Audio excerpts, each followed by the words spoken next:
Dans le parcours de la foi, il y a un son auquel il nous est impossible de nous habituer. D'ordinaire, il arrive de manière abrupte, il nous prend toujours par surprise. Il n'est pas audible, mais il est puissant. La plupart d'entre nous peuvent citer des endroits, des moments précis de leur vie où ils ont entendu ce son. Je fais référence au son qui se produit lorsque Dieu ferme une porte. Ce qui rend la chose si difficile, c'est que nous interprétons généralement mal ce son.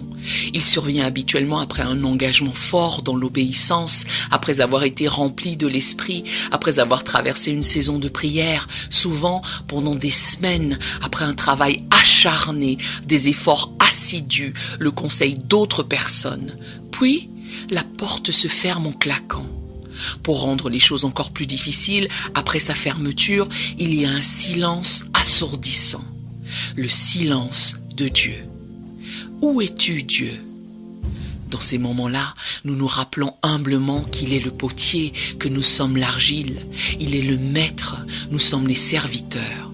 Nous disons que nous nous prosternons volontairement devant lui, qu'il est notre Dieu, notre guide. Ô grand Jéhovah! Je ne suis qu'un pèlerin dans une terre aride. J'avance dans le but de t'honorer, de te servir. Maintenant, ça! Pour rendre les choses encore plus difficiles, Dieu ne nous dit pas pourquoi c'est le cas, certainement pas à ce moment-là. Dieu explique rarement, voire jamais, pourquoi.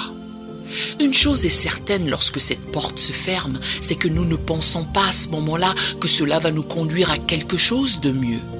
L'essayiste écossais Thomas Carlyle, écrivain et historien du XIXe siècle, l'a exprimé ainsi. Lorsque le chêne est abattu, toute la forêt résonne de sa chute, mais une centaine de glands sont semés en silence par une brise inaperçue. Lorsque la porte nous claquonnait, nous ne pensons pas à cela de manière poétique.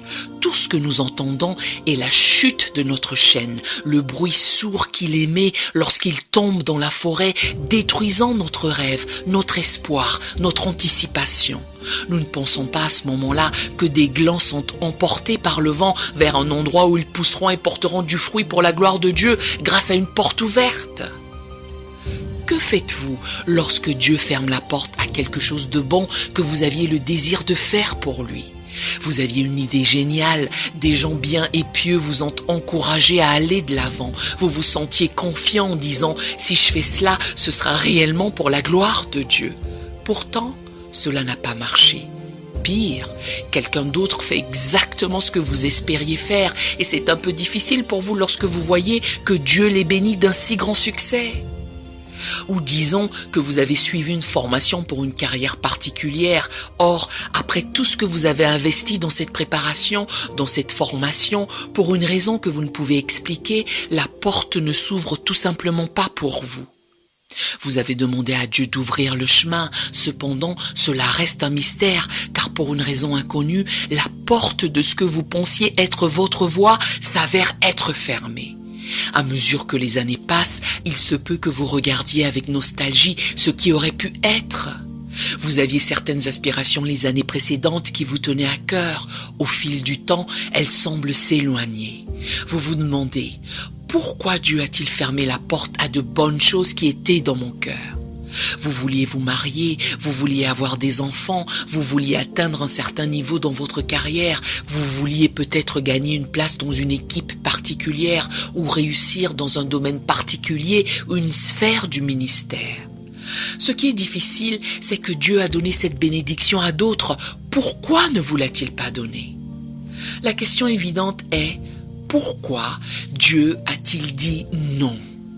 C'est une question légitime que de se demander pourquoi Dieu dit non à la bonne chose que vous vouliez faire. Pourquoi Dieu a-t-il dit non? Nous ne trouvons pas cela aisé de vivre avec le mystère de la providence de Dieu. C'est important puisque lorsque quelque chose de bon est sur votre cœur et que la porte se ferme, votre premier instinct est peut-être de vous dire « j'ai dû faire quelque chose de mal ». Vous pouvez avoir l'impression que Dieu vous en veut, qu'il ne vous aime pas après tout, puisqu'il a fermé la porte à quelque chose de bon que vous vouliez lui offrir. Pourquoi Dieu a-t-il donné la bénédiction, l'opportunité, le travail que vous auriez aimé faire à quelqu'un d'autre? Comment réagissez-vous lorsque ce que vous aimeriez véritablement faire se révèle ne pas être le plan de Dieu pour vous?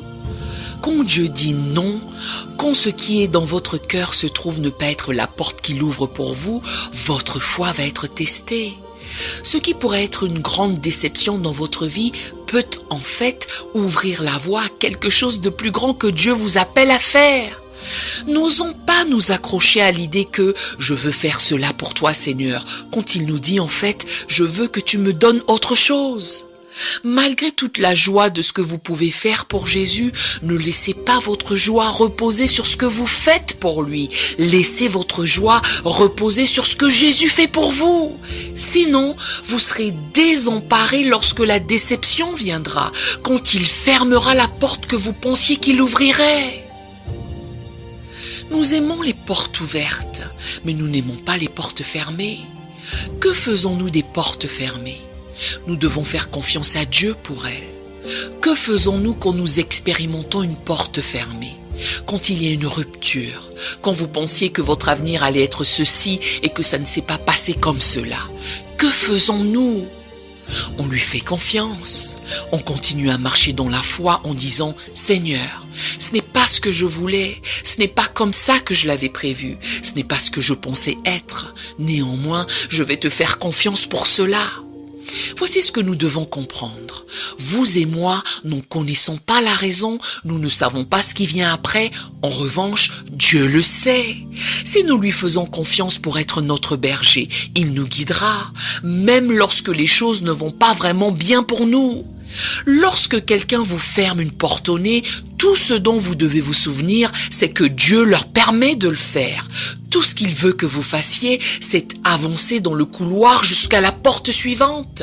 Avancez dans le couloir, car je peux vous promettre qu'il a une meilleure porte à vous faire passer que celle qui a été fermée devant vous. C'est un fait, c'est un fait. Toutefois, ce que les gens font, c'est rester là, immobiles, en frappant à la porte. Sachez que les portes se ferment pour une raison. Dieu veut que vous avanciez dans le couloir, car il y a une autre porte plus grande. Quand vous l'ouvrirez, vous ne croirez pas ce qu'il y a derrière. Vous ne parviendrez jamais à ce stade tant que vous vous tiendrez devant cette porte close en pleurant. Dieu est le menuisier de chaque porte. En tout cas, moi, je veux voir quelle autre porte il a en réserve pour moi. C'est tout ce qui m'intéresse. De temps à autre, Dieu ferme une porte pour me protéger. Vous pensez que perdre votre travail ou quand quelque chose tourne mal est une mauvaise chose. Or, quelquefois, Dieu ferme la porte pour vous défendre. Ce n'est pas agréable, mais c'est pour vous préserver. On vous a peut-être viré, vous n'en connaissez pas la raison. Cela n'a pas de sens. Sachez que Dieu a un plan plus grand. Il sait comment fermer des portes pour veiller sur vous et comment en ouvrir pour vous bénir. Tantôt, Dieu retire une personne nuisible de votre vie pour vous protéger, pour la raison qu'il a un plan plus grand, une meilleure idée, une plus grande porte pour votre vie. Il ferme fréquemment la porte pour vous abriter. Dans de tels moments, lorsque la porte se ferme, certains en ont vu une se fermer récemment. C'est là que la grande théologie doit intervenir. Deux grandes vérités viennent à notre secours. La première vérité est que Dieu est souverain. Daniel 4,35. Tous les habitants de la terre ne sont à ses yeux que néant. Il agit comme il lui plaît avec l'armée des cieux et avec les habitants de la terre. Et il n'y a personne qui résiste à sa main et qui lui dise « Que fais-tu » ? Le psalmiste déclare dans Psaume 115, verset 3, « Notre Dieu est au ciel, il fait tout ce qu'il veut. » C'est sans équivoque, direct, c'est moi qui commande. L'autre grande vérité est que le plan de Dieu est profond, bien qu'il nous soit fréquemment très étrange. Apocalypse 3, verset 7 nous dit « Il est celui qui ouvre et personne ne fermera. Il ferme et personne n'ouvrira. » Aucune explication n'est donnée après cette déclaration. Vous vous sentez comme un échec. Vous avez l'impression d'avoir été mauvais dans votre planification, que vous n'avez pas été sensible au Saint-Esprit. Rien de tout cela n'est vrai. C'est Dieu qui a fermé la porte. Seulement, nous ne sommes pas prêts à comprendre les portes fermées. Nous aimons les portes ouvertes, surtout quand on ne nous dit pas pourquoi elles ont été fermées. N'oubliez pas que Dieu est souverain, que son plan est profond, bien que souvent si étrange. Acceptez les portes fermées, car il y a quelque chose de grand à récolter en direction des portes ouvertes. Puisque Dieu est souverain, il a le plein contrôle des deux côtés de chaque porte. Il prend l'entière responsabilité des résultats. La fermeture d'une bonne opportunité se produit afin de nous conduire à une opportunité bien meilleure. Ce n'est qu'après avoir franchi une porte ouverte et avoir regardé en arrière que vous réalisez la nécessité d'avoir eu les autres portes fermées. Je n'ai aucune idée des portes fermées avec lesquelles vous avez vécu. Tout ce que je sais, c'est que vous aviez de la haine envers vous-même, vous vous blâmiez, ou pire encore, vous blâmiez ou blâmez quelqu'un d'autre en raison de cette porte fermée. Puisque je ne sais pas à qui m'adresser, je m'adresse directement à vous tous en disant « Laissez faire, laissez le chêne tomber, laissez les glands se disperser ». Dieu agit d'une manière mystérieuse pour accomplir ses merveilles. Il plante ses pas dans la mer et chevauche la tempête. Au fond de mines insondables, d'une habileté sans faille, il garde précieusement ses brillants projets et accomplit sa volonté souveraine. Laissez faire, laissez faire. Nous aimerions vous donner l'opportunité de faire de Jésus le Seigneur de votre vie. Voulez-vous bien prier avec moi? Dites Seigneur Jésus, je me repens de mes péchés. Viens dans mon cœur. Je fais de toi mon Seigneur et Sauveur. Et merci Seigneur pour le baptême du Saint-Esprit en moi. Dans le nom de Jésus. Par cette simple prière, nous croyons que le Saint-Esprit vous conduit sur le chemin de la nouvelle naissance. Allez dans une bonne église dont le fondement est la parole de Dieu, passez par les eaux du baptême et donnez à Dieu la première place. Nous espérons de tout cœur que ce message vous encouragera. Si vous connaissez quelqu'un qui puisse être encouragé, s'il vous plaît, envoyez-le lui pour nous aider à atteindre plus de gens et à propager l'Évangile. Édifions le corps de Christ ensemble. Appuyez sur la cloche des notifications et merci infiniment de nous soutenir en vous abonnant à notre chaîne. N'hésitez pas à laisser vos requêtes de prière dans la section des commentaires. Sachez que même si vous ne voyez pas de réponse à votre requête, que ce soit sur YouTube, email, Facebook ou sur Messenger, nous avons prié pour vous. Nous invitons humblement le corps de Christ à soutenir chaque requête en écrivant une prière dans la section commentaires. Tenez-vous ferme dans la foi avec nous pendant que nous prions. Que la grâce et la paix du Seigneur Jésus-Christ soient avec vous tous et qu'il vous bénisse merveilleusement.